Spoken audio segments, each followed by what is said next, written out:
Hello, everyone. I'm your host today, Jordan Berwin, and I want to give a nice warm welcome to all my fellow Wicca members and maybe those just intrigued by our community. We know about our sense of spirituality, yet, do we know anything about the history behind what we're doing? Today, we're going to dive in and just expand our knowledge and understanding of our beliefs and our practices. Let me just start off by saying I had an amazing opportunity to do a project on an interest of mine, and I chose to base it upon the beautiful community that we are all a part of. And I really wanted to have a better understanding of how the beliefs within Wicca have changed over time based upon the evolution of humanity as well as language and how that's impacted Wicca as a whole, as well as how we practice it today. To assist with my research, I found a book called The Secret Language written by Barry J. Blake, and what they wrote really was just so impactful to my understanding of the beliefs and practices and how language has impacted spells and curses and tablets and mantras and manifestations. I truly do recommend this book if you want to read it in your own time. I'm going to touch on one specific chapter today that really zeroes in on how magic has evolved due to the change in language.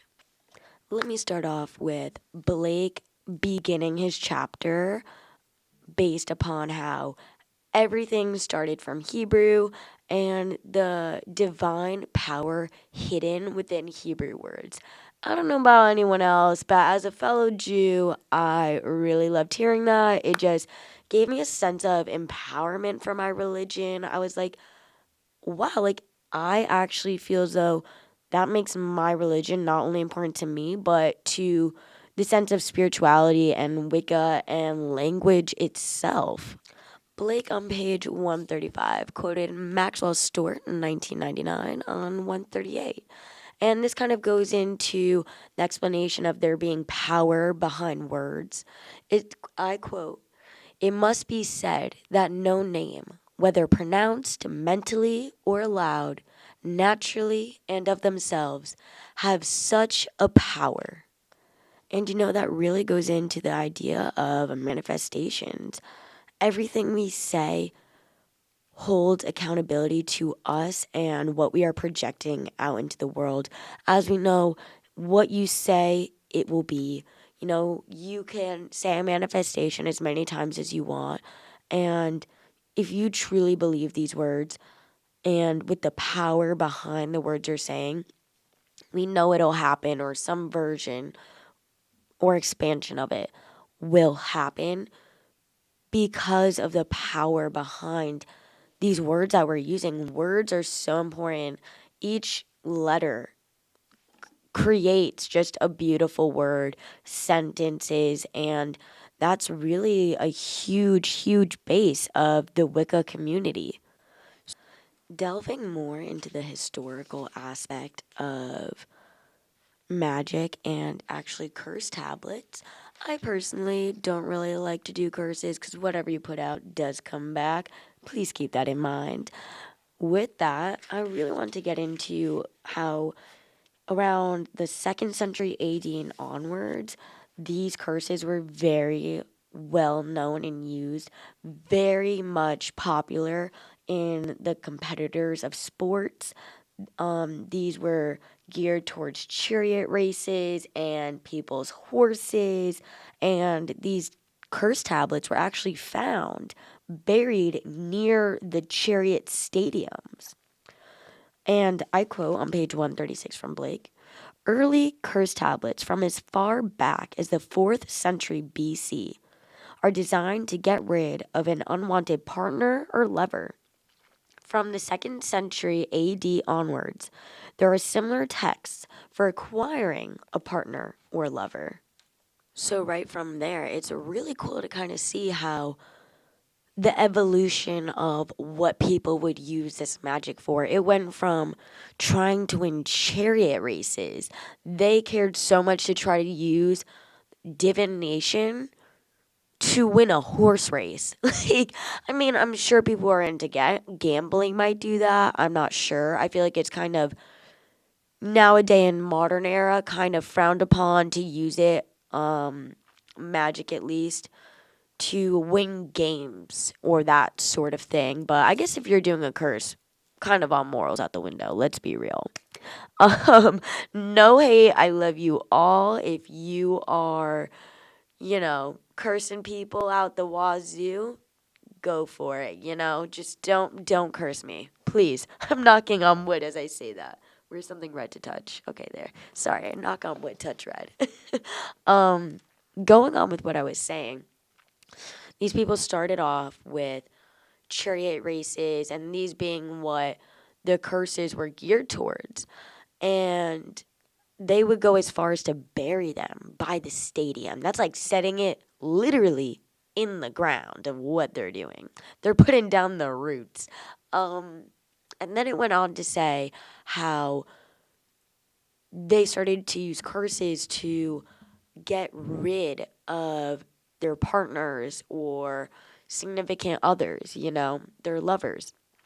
So they went from chariot races to getting rid of people that were probably just like pissing them off and they really wanted nothing to do with them. They're like, I can't get this person away. I want them away. And then it evolved into these curses becoming more of a time to get people to love them, getting people to become attracted to them. And it seems as though that's very widely used today. Love spells, curses, all that is so popular in today's modern era. People are, I think, rose quartz. That doesn't really have to do with spells and stuff, but rose quartz is probably, I think, one of the most purchased crystals. I have absolutely no factual evidence on that, but I'm going to say it anyways. And I think some people would agree. Actually, either that or amethyst. I would say those have to be the top two crystals that are probably purchased.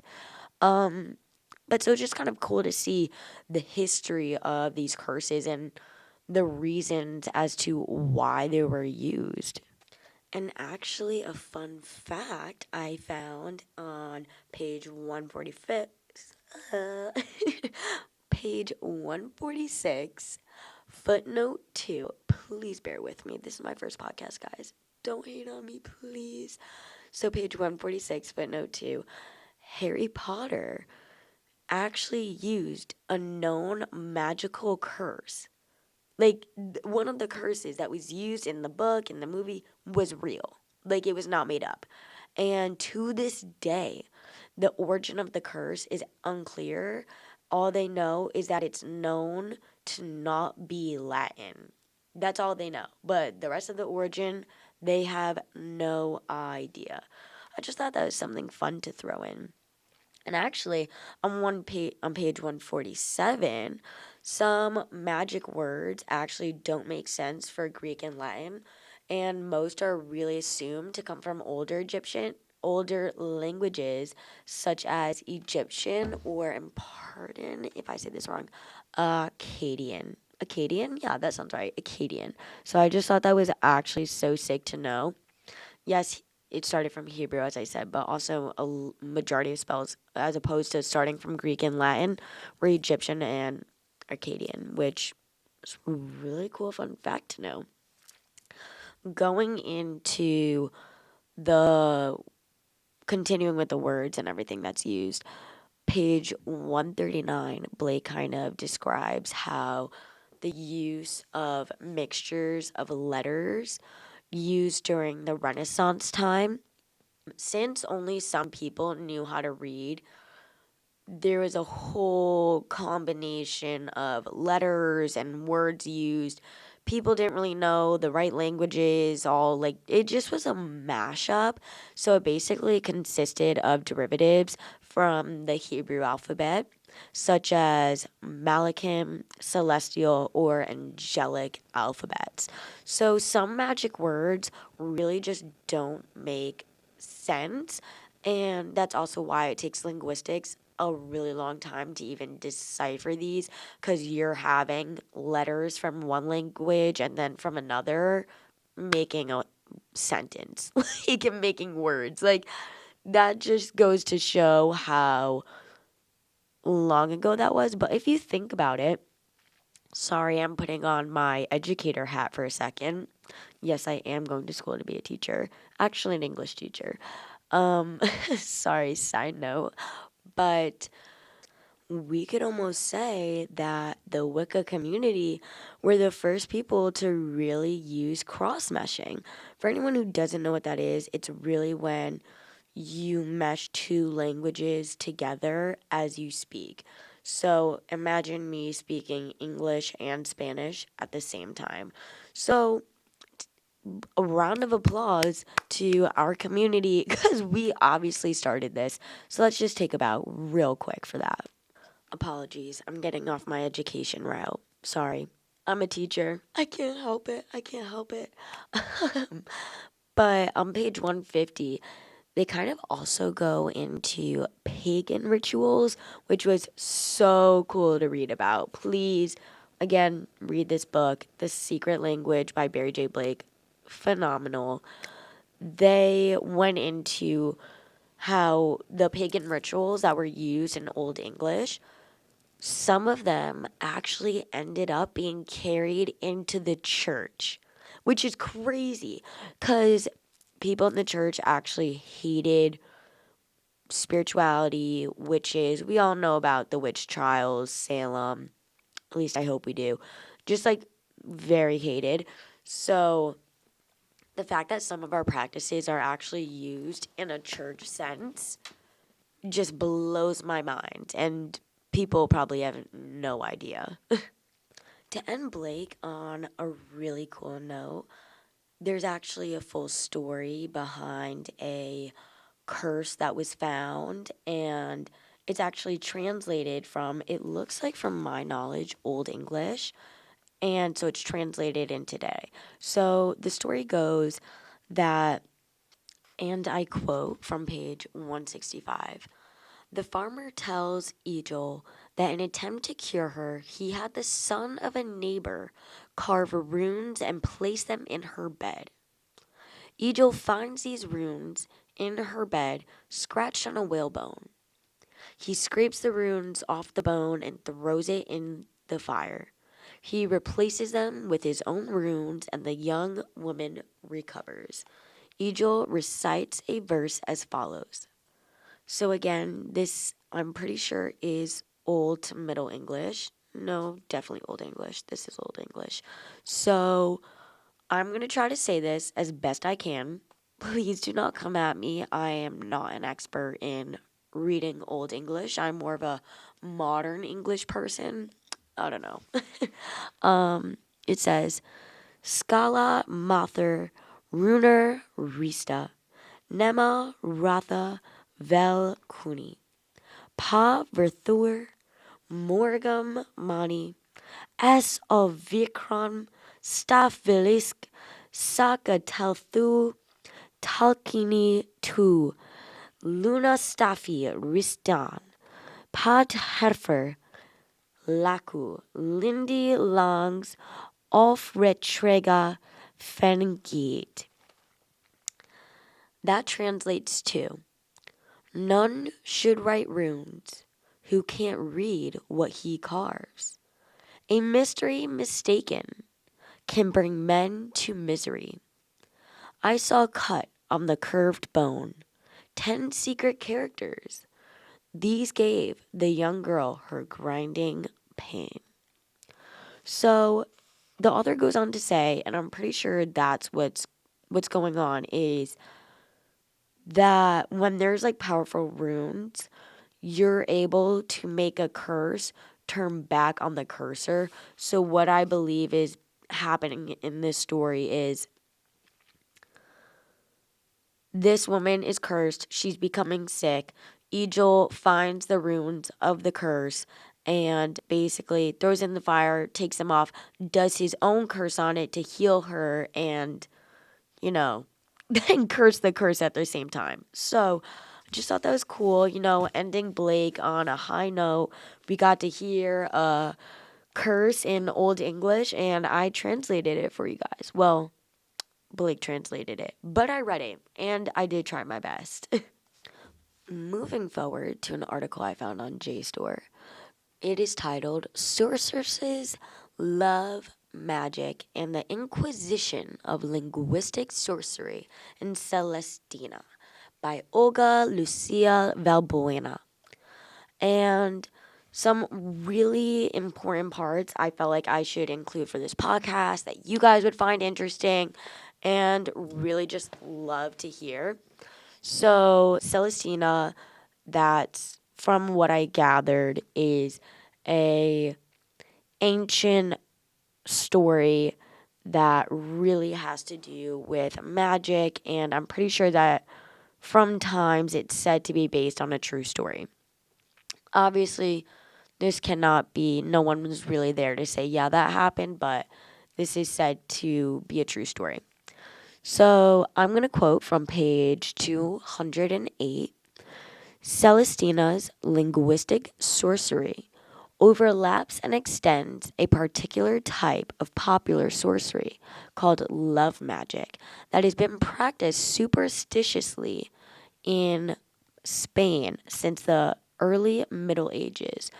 So I really want to read that quote because we ended Blake on knowing that they went from the chariots to getting rid of lovers to wanting to attract lovers. So now we're here in the Middle Ages of people very popularly using love magic, and it's being practiced widely throughout in Spain. So I think it's very interesting to see that Spain really rounded up all us Wicca people, and we're just making people fall in love with us left and right. Going on to that, a little tangent I'm going to go into about today's modern society with love magic. I almost feel as though love magic might still be the most practiced curses and spells today because with social media and just the rise of insecurities and depression in people, what people really want is to just be loved. So I really think that this still holds true to today. Either that or happiness or money, honestly. Going back to the text, the women who generally used these love conjuries were typically poor, meagerly educated, and like Celestina, old and unaccompanied. They had little to gain from the church's strict teachings on virginity, chastity, and the virtues of self-abnegation. For many, love magic was a vocation of the last resort. This is quoted on page 210. I thought that's so true. Like, to put yourself in that position, you have to be so desperate to think that you have to make a spell to have someone else love you because you think people just won't love you anyways. Moment of silence for how depressing that sounds. I mean, trust me, people do it all the time still. Like, no hate about it. I'm not saying anything bad, just I am a psych minor as well. So delving deeper into the psychological aspect of why you do that curse or spell, whatever you want to call it, the mental state you have to be in is just so sad. So that also goes along with these people who are poor. They're old. Not that old is anything that's bad. I think you're more wise. Though these people are old, alone, barely educated, no money, and they have nothing to gain from the church. So they're like, all right, let me find myself a partner. This will bring me happiness. Just another little tangent. Please don't ever think that another person is going to be the one to bring you happiness. You find happiness within. Not as easy as saying it, but you find happiness within. Don't think that another person is going to bring you the happiness that you think you need. The happiness is all within you. You got to find it and you got to treat it. Just trust me on that. Please, please, please. I want to end Valbuena on the quote on page 212. Celestina's linguistic sorcery, like that of her historical counterparts, make use of rhyme, hidden alliteration, and rhythm, elements of any successful incantation. I feel like this brings us more towards the modern day spells and curses and mantras that we hear today. They're very rhythmic, they have a nice little tune to it, or you see some rhyming. And if we look back at the Old English one I said before, it had a nice beat. I think I was making that in my head, but we didn't really see too much rhyming. And today, in common spells and manifestations, there's a lot of rhyming, I feel like. There doesn't always have to be, though I think there tends to be. So I think it's interesting to kind of see how around the Middle Ages is when the more rhythmic sense to a spell came in to play. And that's kind of how we use it today. Speaking of Middle Ages, I want to leave you guys with something I found on Twitter from @Audrey Wright. Thank you, Audrey, if that's your name. She describes a book discussing, and I quote, magic and linguistics and revolution in an academic setting. Whew. Let's just take a moment. I am an English major, and I'm going to be an educator, and I'm in the Wicca community. So that sentence alone, I just, I love. So she attaches a picture of a book titled Bebel. And this book really goes into basically magic and linguistics. So if you really like this podcast and you want to do more research without having to listen to my voice, no offense taken, but please come back if you liked this. I found a free audio version on Amazon for anyone who's interested. Please go ahead, learn more, delve into this topic, see what else you can find, write in and say, hey, put this in your next podcast. I'd love other people to know about it, and I will do that. Or start your own podcast, or become my partner. We are flexible here. We embrace everyone. So, thank you so much for listening. Go read The Secret Language. Please read more about Celestina and her journey. And then, if you want to do more research on your own that I didn't get to do yet, read Bebel. It's free. It is free.